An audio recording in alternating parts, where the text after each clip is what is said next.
नमस्कार दोस्तों, competition public school के यूट्यूब चैनल में आपका स्वागत है। इस वीडियो में हम लोग गुणनखंडन पढ़ेंगे। देखते हैं गुणनखंड एवं गुणनखंडन की परिभाषा। अलजेब्रा है, इसमें गुणनखंडन है, इसकी अंग्रेजी होती है फैक्टराइजेशन। बहुत ही महत्वपूर्ण चैप्टर है, सभी विद्यार्थियों के लिए उपयोगी चैप्टर है। गुणनखंड को इंग्लिश में फैक्टर कहते हैं, गुणनखंड को फैक्टर कहते हैं और गुणनखंडन को फैक्टराइजेशन कहते हैं। देखते हैं दोनों की परिभाषा। यह परिभाषा जो लिखी गई है, यह संख्या और बीजीय व्यंजक दोनों के संदर्भ में लिखी गई है एक साथ। एक दी हुई संख्या या बीजीय व्यंजक को दो या दो से अधिक संख्याओं अथवा बीजीय व्यंजकों के गुणनफल के रूप में प्रकट करने की क्रिया को गुणनखंडन कहा जाता है। उन संख्याओं अथवा बीजीय व्यंजकों को गुणनखंड कहते हैं जिन्हें गुना करने पर दी हुई संख्या या बीजीय व्यंजक प्राप्त हो जाता है। संख्या के लिए परिभाषा क्या होगी? एक दी हुई संख्या को दो या दो से अधिक संख्याओं के गुणनफल के रूप में प्रकट करने की क्रिया को गुणनखंडन कहा जाता है। उन संख्याओं को गुणनखंड कहते हैं जिन्हें गुना करने पर दी हुई संख्या प्राप्त हो जाती है। उदाहरण के द्वारा इसे आसानी से समझ सकते हैं। एक संख्या उदाहरण एक संख्या ले रहे हैं 6। 6 को हम लिख सकते हैं 2 गुना 3। 6 को 2 गुना 3 के रूप में हम लिख सकते हैं। तो कह रहा है कि एक दी हुई संख्या है यहाँ 6, दी हुई संख्या है 6। तो दी हुई संख्या को 2 या 2 से अधिक, यहाँ 2 संख्याओं के गुणनफल के रूप में इसको प्रकट किया गया है। तो यह पूरी प्रक्रिया जो हुई, पूरा प्रोसेस, इसको हम गुणनखंडन कहेंगे। गुणनखंडन क्या है? यह पूरी प्रक्रिया है। और उन संख्याओं को गुणनखंड कहते हैं, इन संख्याओं को, उन संख्याओं को गुणनखंड कहते हैं जिन्हें गुना करने पर दी हुई संख्या प्राप्त होती है। जिन दो संख्याओं को गुना करने पर यह संख्या प्राप्त हुई है, ये दोनों संख्याएं गुणनखंड कहलाएंगी, अर्थात फैक्टर कहलाएंगी। गुणनखंड की दूसरी हिंदी होती है अपवर्तक। तो 6 बराबर 2 गुना 3 में 2 और 3 6 के गुणनखंड हुए। 6 का एक गुणनखंड 2 हुआ और दूसरा गुणनखंड 3 हुआ। अतः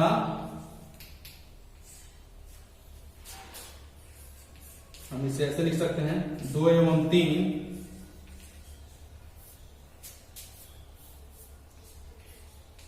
6 के गुणनखंड हैं या गुणनखंड हुए। इसी तरह एक अन्य उदाहरण लेते हैं, उदाहरण 2। 30 का उदाहरण लेते हैं। इसका खंड करेंगे 2 3 6 6 5 30 लो। तो यहाँ 3 संख्याएं हैं 2 3 और 5। 2 3 5 को गुना करने पर हमें 30 प्राप्त हुआ। तो 30 के गुणनखंड कहलाएंगे 2 3 और 5। तो अतः यह 3 संख्याओं का उदाहरण हो गया। अतः 2 3 एवं 5 30 के गुणनखंड हुए।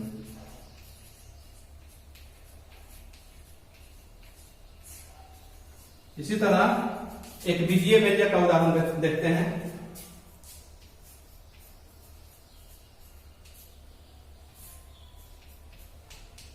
उदाहरण 3, 2x into x plus a है। इसमें गुना कर रहे हैं तो 2x स्क्वायर हो जाएगा प्लस 2x हो जाएगा। तो 2 में x में और x प्लस a में गुना करने पर इतना प्राप्त हुआ, या गुणनफल हुआ। तो कहने का अर्थ यह हुआ कि 2 का x का और x प्लस a का गुणनफल इतना हुआ। तो यहां 2x और x प्लस a गुणनखंड हो गए किसके? 2x square plus 2x। तो इसे हम लिख सकते हैं 2 x plus a 2x square plus 2ax के गुणनखंड। इस वीडियो में गुणनखंडन की विधियां हम पढ़ेंगे। एक एक कर सबके बारे में जानेंगे। पहला है सार्व गुणनखंडन की विधि, दूसरा है पदों के पुनर्विन्यास की विधि, पुनर्विन्यास का अर्थ होता है फिर से सजाना, तीसरा है मानक सरसमीकाओं का गुणनखंडन, चौथा है मध्य पद को तोड़कर द्विघाती व्यंजक का गुणनखंडन करने की विधि। एक क्वेश्चन है कि निम्न बहुपदों के सार्व गुणनखंड ज्ञात कीजिए। सार्व गुणनखंड को इंग्लिश में कॉमन फैक्टर कहा जाता है। सार्व गुणनखंड को कॉमन फैक्टर कहा जाता है। यहां कुछ बहुपद दिए गए हैं, कहीं कहीं 2 बहुपद है, कहीं कहीं 3 बहुपद है। उन बहुपदों का हमें सार्व गुणनखंड निकालना है। जब हम 2 व्यंजकों या 3 व्यंजकों का या 2 बहुपदों और 3 बहुपदों का जब सार्व गुणनखंड निकालेंगे, उसके बाद द्विपदी और त्रिपदी का सार्व गुणनखंड निकालने में सुविधा होगी। तो पहले हम बहुपदों का गुणनखंड देखते हैं। पहला का 1 नंबर देखते हैं, 18x है एवं 27 है। इसका हमें सार्व गुणनखंड निकालना है। सार्व गुणनखंड मतलब कॉमन फैक्टर। कैसे निकालेंगे देखते हैं। 18x है, पहला बहुपद है, इसे लिख देंगे पहला बहुपद। ऊपर बहुपद कह रहा है पहला बहुपद। बहुपद की परिभाषा आप पढ़ चुके हैं। पहला बहुपद कितना दिया है, 18x है। क्या करेंगे तो 18 का हम अभाज्य गुणनखंड करेंगे, अर्थात अखंडनीय गुणनखंड करेंगे। ऐसे पदों में तोड़ेंगे कि यह फिर टूटे नहीं, अर्थात फिर इसका खंड ना हो सके। तो 18 का अभाज्य गुणनखंड आप जानते हैं, 2 गुना 9 और 9 का खंड हो जाएगा 3 गुना 3। तो 18 का अभाज्य गुणनखंड होगा 2 गुना 3 गुना 3 और x है तो गुना x। उसके बाद दूसरा बहुपद है 27। दूसरा बहुपद 27 है।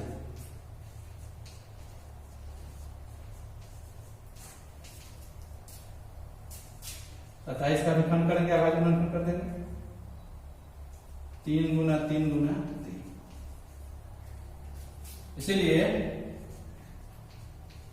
इन दोनों बहुपदों का सार्व गुणनखंड होगा, अर्थात कॉमन फैक्टर होगा, जो सब में शामिल है,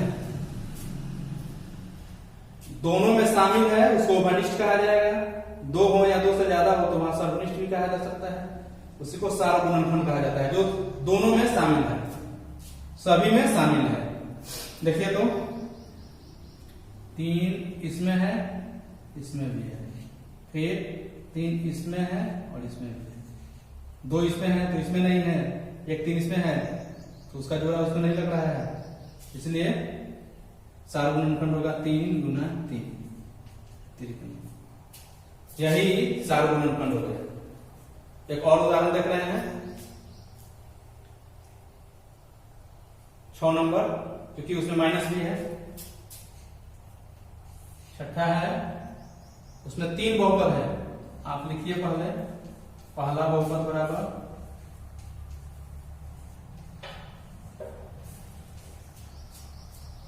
16 AQ। अभाज्य गुणनखंड कर दीजिए। अभाज्य संख्याओं में इसको तोड़िए, 2 गुना 2 गुना 2 गुना 2, 2 दूनी 4, 4 दूनी 8, 8 दूनी 16। AQ है, अर्थात A का 3 बार गुना, A Guna A Guna A हो गया। अब 32 से है, दूसरा बहुपद है 32।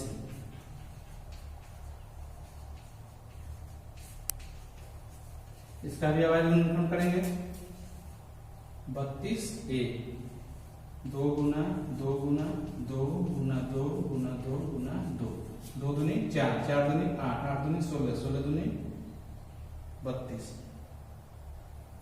5 ठो 2 गुना 2 गुना 2 गुना 2, 2 दूनी 4, 4 दूनी 8, 8 दूनी 16, 16 दूनी 32, ये है 2 गुना 1। फिर एक और बहुपद है, तीसरा बहुपद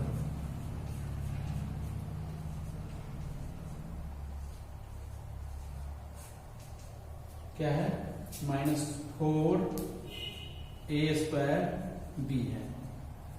माइनस वाले में एक तो काम हमें करना पड़ेगा, चूंकि गुणनखंड को अपवर्तक भी कहा जाता है। हम जानते हैं कि एक सभी संख्याओं का अपवर्तक है। 2 का अपवर्तक 1 2, 3 का अपवर्तक पूछा जाए तो 1 3, 4 का अपवर्तक पूछा जाए तो 1 2 4। तो माइनस वाले सवाल में हम -1 लिख देंगे, जिसमें माइनस होगा उसमें -1 लिख देंगे।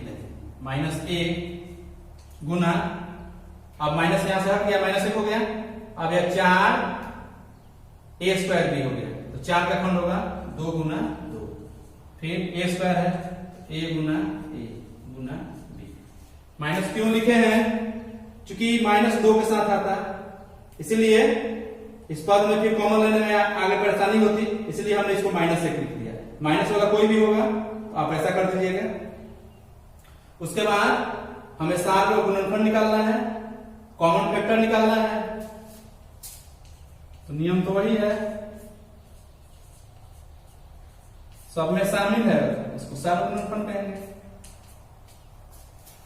देखिए क्या शामिल है, इसमें 2 ठो 2 है, 2 ठो 2 इसमें है, इसमें भी 2 ठो 2 मौजूद है, इसमें भी 2 ठो 2 मौजूद है। तो क्या होगा 2 गुना 2। फिर a², इसमें 2 ठो मौजूद है, इसमें 1 ठो है और इसमें 3 ठो है। तो कितने ये सब में हुए? 1 ठो सब में हुए। b है तो इसमें है, इसमें नहीं है, इसमें नहीं है, तो तीनों में शामिल नहीं है, इसलिए b कॉमन नहीं होगा। तो क्या होगा 2 गुना 2 4, ये से गुना करेंगे 4। यही इसका सार गुणनफल हो गया। अर्थात 4a ऐसा गुणनखंड है जो इसमें भी है, इसमें भी है और इसमें भी है, तीनों में है। सार गुणनखंड को हम महत्तम समापवर्तक भी कहते हैं, HCF कहते हैं इसको, हाईएस्ट कॉमन फैक्टर। अगर आपसे कहा जाए कि बहुपदों का मौसा निकालिए, तो आप इसी तरह की क्रिया करके HCF निकाल सकते हैं। अब हम द्विपदी व्यंजकों का सार गुणनखंड विधि से गुणनखंड करना सीखेंगे। बाकी जो क्वेश्चन है उन्हें आप अपने से कंप्लीट कर लीजिएगा। दूसरा है फैक्टराइज द फॉलोइंग, अर्थात निम्नलिखित का गुणनखंड करें। इसमें ए से लेकर के तक दिए गए हैं, इनको हम सार गुणनखंड विधि से गुणनखंड करेंगे। अभी हमने बहुपदों का सार गुणनखंड निकालना सीखा, वही अब व्यंजक के रूप में लिख दिया गया है और उन्हें उनका गुणनखंड हमें करना है। अब हमें द्विपदी त्रिपदी व्यंजक यहां दिए गए हैं, उनका गुणनखंड करना है। सार गुणनखंड विधि से ही करेंगे। ये नंबर है दूसरा का 3x - 9। यहां 3x है पहला पद और 9 है दूसरा पद, इन दोनों का गुणनखंड निकालना है। तो हम क्या करेंगे कि अगर आपको परेशानी हो तो 3x का गुणनखंड कर लीजिए, फिर 9 का गुणनखंड कर लीजिए और देखिए कि दोनों में शामिल क्या है। जो दोनों में शामिल है, यहां 2 पद हैं। आप जानते हैं कि प्लस या माइनस पदों का निर्माण करते हैं। माइनस है, माइनस के पहले वाला एक पद और माइनस के बाद वाला एक पद, 2 पद हैं। तो दोनों पदों में क्या शामिल है? जो शामिल है दोनों पदों में वही कॉमन फैक्टर होगा, उसी को हम कॉमन के रूप में बाहर निकाल देंगे। तो यहां समझाने के लिए मैं लिख दे रहा हूं 3x है तो 3 गुना x हुआ, और -9 है, इसका अभाज्य गुणनखंड कीजिएगा 3 गुना 3 होगा। अब इसमें और इसमें दोनों पदों में देखिए कि क्या दोनों में शामिल है। दोनों में 3 शामिल है, तो 3 को आप बाहर निकाल लीजिए, कॉमन ले लीजिए। कॉमन लेने के बाद क्वेश्चन शुरू करेंगे। जब 3 निकाल लिए तो इसमें क्या बचा? x बचा। इसमें से 3 निकल गया तो क्या बचा? 3 बचा, तो -3। यही इसका गुणनखंड हो गया। फिर आप इसकी जांच भी कर सकते हैं। जैसे मान लीजिए 3 में 1 से गुना कीजिएगा तो 3x हो जाएगा, और 3 में 3 से कीजिएगा तो 9 हो जाएगा, तो 3x माइनस 9 हो गया। तो जांच भी आप कर सकते हैं। एक और देख रहा हूं, मान लीजिए कि यह ई नंबर है, ई नंबर ही देख रहा हूं, ई है 20x³ minus 40x² plus 80x है। इसका गुणनफल करना है। तो आप देखिए कि तीनों पदों में क्या शामिल है। ऐसे बनाते बनाते जब आपकी प्रैक्टिस हो जाएगी तो देखिएगा कि इसमें 20 है, इसमें भी 40 में 20 गुना 2, इसमें भी 20 कॉमन हो जाएगा। 80 में भी 20 चौके 80, तो 20 इसमें भी हो जाएगा, 20 इसमें भी कॉमन हो जाएगा, 20 इसमें भी कॉमन हो जाएगा, तो 20 को कॉमन ले लेंगे। अब x पर चलते हैं। x का पावर इसमें 3 है, इसमें x का पावर 2 है, इसमें x का पावर 1 है, तो तीनों में शामिल पावर क्या होगा, तो x हो जाएगा। तो 20x कॉमन ले लेंगे तो क्या हो जाएगा, यहाँ x² बचेगा, यहाँ 2x बचेगा, यहाँ 4 बचेगा। तो इस तरह आप गुणनफल कर सकते हैं। मान लीजिए इसका करना चाहते हैं, 10 m³ n² है प्लस 15 m4 माइनस n है माइनस 20 m² n³ है। आप क्या कीजिए, आपको परेशानी हो रही है तो 10 का आधा गुणनफल कर दीजिए, 2 पचे 10, 15 का कर दीजिए, 3 पचे 15, 20 का कर दीजिए, तो 2 गुना 2 4 गुना 5। उसके बाद m³ है तो m गुना m गुना m गुना n गुना n, इसी तरह m का पावर 4 है तो m गुना m गुना m गुना m गुना n, n एक तो है, तो फिर m² है तो m गुना m, फिर n³ है तो n गुना n गुना n। और उसके बाद देख लीजिए क्या निकलने वाला है, जो निकलने वाला है उसे निकाल दीजिए, जो बच रहा है उसे पोस्ट में रख दीजिए। इस तरह से आप इन सबका फैक्टराइजेशन कर सकते हैं, सबका गुणनफल कर सकते हैं। अब देखते हैं पदों के पुनर्विन्यास की विधि द्वारा गुणनफल ज्ञात करना। सवाल है गुणनफल ज्ञात करें। पदों को पुनर्विन्यास की विधि, पुनर्विन्यास का मतलब है फिर से पदों को व्यवस्थित करना, फिर से सजाना। मान लीजिए कि जिस क्वेश्चन में पद सजे होंगे उन्हें सजाने की जरूरत नहीं है, जहां जरूरत होगी वहां उन्हें फिर से विन्यासित करेंगे। आप जितनी प्रैक्टिस कीजिएगा उतना ही स्पष्ट होते चला जाएगा। पहला है QR माइनस PR जोड़ QS माइनस PS, इसका गुणनफल करना है। पहले देखिए कि क्या इस तरह इसका गुणनफल निकाल सकते हैं या पदों को अब से अरेंज करना पड़ेगा, अब से सजाना पड़ेगा। पहले देख लीजिए, उसके बाद जरूरत होगी तो सजाएंगे। इन दो पदों को एक साथ रखेंगे, इन दो पदों को एक साथ रखेंगे। यहाँ 4 पद हैं, माइनस है, माइनस के पहले एक पद, फिर माइनस के बाद एक पद, 2 पद हो गए, फिर प्लस है, प्लस के बाद एक पद, तीसरा पद, फिर माइनस के बाद एक चौथा पद। प्लस या माइनस के चिन्ह बीजीय व्यंजक को कई टुकड़ों में बांटते हैं और प्रत्येक टुकड़ा चिन्ह के साथ पद कहलाता है। तो यहाँ 4 पद है, 4 पदों में 2 पदों को एक साथ और 2 पदों को एक साथ रख रहे हैं और देख रहे हैं इनमें कॉमन क्या है। और कॉमन लेने के बाद कोष्टक में एक तरह की राशि बच रही है कि नहीं। मान लीजिए कि हमने r कॉमन ले लिया, अर्थात r बाहर निकाल लिया, तो r बाहर निकालने के बाद क्या बचेगा, q माइनस p बचेगा। इसमें हमने s कॉमन ले लिया तो क्या बचेगा, q माइनस p बचेगा। दोनों कोष्टकों में एक ही तरह की राशि बच रही है, इसीलिए यह क्रम सही है, इसमें किसी तरह का बदलाव नहीं करना है। तो देखते हैं कैसे गुणनफल करेंगे।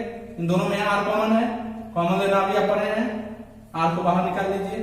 इसमें क्या बचेगा, r निकाल लिया आप तो यहाँ q है, माइनस इसमें से निकल गया तो p बचेगा, प्लस है तो प्लस दे दीजिए। इन दोनों में s दिखाई दे रहा है तो इसको बाहर निकाल दीजिए, तो इसको बाहर निकाल दिए तो क्या बचेगा, q minus p।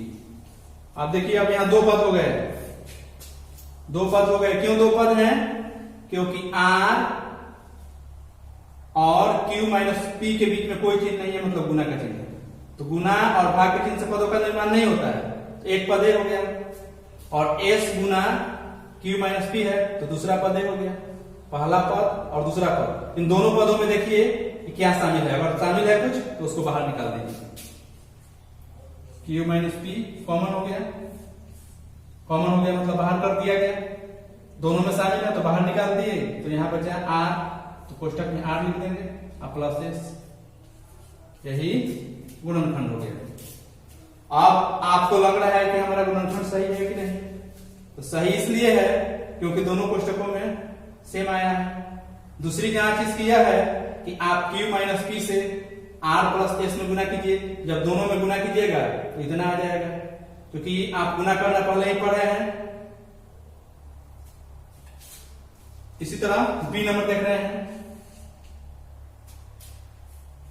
p square q minus P R square minus P Q plus R square. इन दोनों को एक साथ रखते हैं, इन दोनों को एक साथ रखते हैं, इन दोनों को एक साथ रखते हैं, इन दोनों को एक साथ। इसमें कॉमन है p, दोनों में कॉमन है, शामिल है दोनों में, तो p निकाल दिए। यहाँ 2p है, p स्क्वायर है, p स्क्वायर मतलब p गुना p, एक तो p निकल गया तो क्या बचेगा p क्यू माइनस, हमने p कॉमन लिया है, आर स्क्वायर बचेगा। फिर इन दोनों में देखिए क्या शामिल है, कुछ शामिल नहीं है, कुछ शामिल ना हो तो एक कॉमन लेते हैं। एक बात ध्यान दीजिएगा, अगर कोष्टक के पहले माइनस का चिन्ह हो तो कोष्टक का सारा चिन्ह बदल जाएगा। अब इसको कोष्टक में लिखना है, क्योंकि माइनस एक कॉमन ले लिए, तो यहाँ पी क्यू माइनस था और प्लस हो जाएगा, प्लस हो जाएगा मतलब पी क्यू लिखेंगे। यहाँ कोई चिन्ह नहीं है मतलब प्लस है, यहाँ प्लस है और माइनस कॉमन लिए हैं, तो यहाँ का चिन्ह उल्टा हो जाएगा, प्लस का हो जाएगा माइनस। कुछ कॉमन नहीं है, केवल एक कॉमन लिया है, क्योंकि कुछ शामिल है ही नहीं। जब कुछ शामिल नहीं होता है तो एक कॉमन लिया जाता है, तो पी क्यू प्लस का माइनस हो गया, माइनस इसलिए हुआ क्योंकि माइनस कॉमन लिए हैं, यहाँ आर स्क्वायर बचेगा। अब दोनों कोष्टकों में देखिए सेम है, तो इसको फिर कॉमन ले लीजिए, P Q minus R square, यहाँ क्या बचेगा p और यहाँ क्या बचेगा माइनस a। इस तरह से आप गुणनखंड कर सकते हैं जहां जरूरत हो। अगर ऐसा आप बना रहे हैं और देख रहे हैं कि इस कोष्टक में कुछ दूसरा आ गया, इस कोष्टक में दूसरा आ गया, तो पदों को देख लीजिए कि कैसे व्यवस्थित किया जाए, फिर उसको व्यवस्थित करके और तब गुणनखंड निकालिए। इस तरह से आप इन सभी प्रश्नों को हल कर लीजिए। फिर अगले वीडियो में मिलते हैं और गुणनखंड की 2 विधियों का अध्ययन करेंगे। तब तक के लिए धन्यवाद।